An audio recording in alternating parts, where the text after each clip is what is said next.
Quer mais? Ah, ele tava todo tímido alisando a perna. Quem é agora? Eita, a Tila tá bebendo todinho, vai sair um arrotão. Ele tá guardando, tá vendo? Vai lá, Tilão. Meu Deus do céu. Tá sumindo. O de Daniel é engraçado. Tô guardando aqui. Vai, mãe, arrota aí os nomes. Agora é Atila. Os nomes?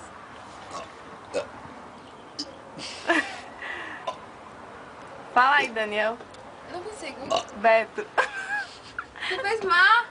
Falou, mãe. Faz aí, Beto. Eu tenho que beber o copo todo. Pois beba. Eu não tenho mais. Quer mais, João? A Tila não vai arrotar hoje, não. Não, vai comer o copo todo. Rapaz, vai sair uma bomba dali. Que eu tenho até medo, eu vou voar.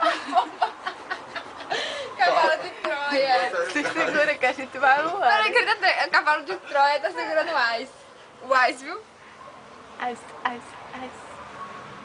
O Red Label. Vai logo, buchão. Você tá filmando, é? Garoto. Tá filmando. Isso é uma garota, Tô demais. gente. Isso foi baixo, sabia? Vai logo, Atilão. Fiz Mostra não. seu potencial. Agora tem cuidado, não, se segura. Segura que a gente vai voar. Se Tem que esperar, né? Olha como demora.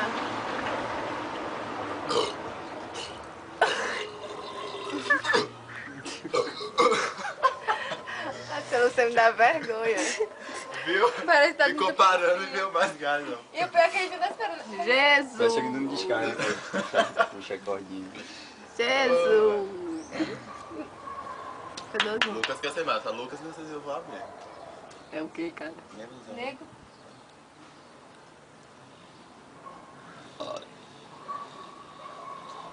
Vai amanhã, nessa volta Eu já rotei muitas vezes, eu sou fêmea.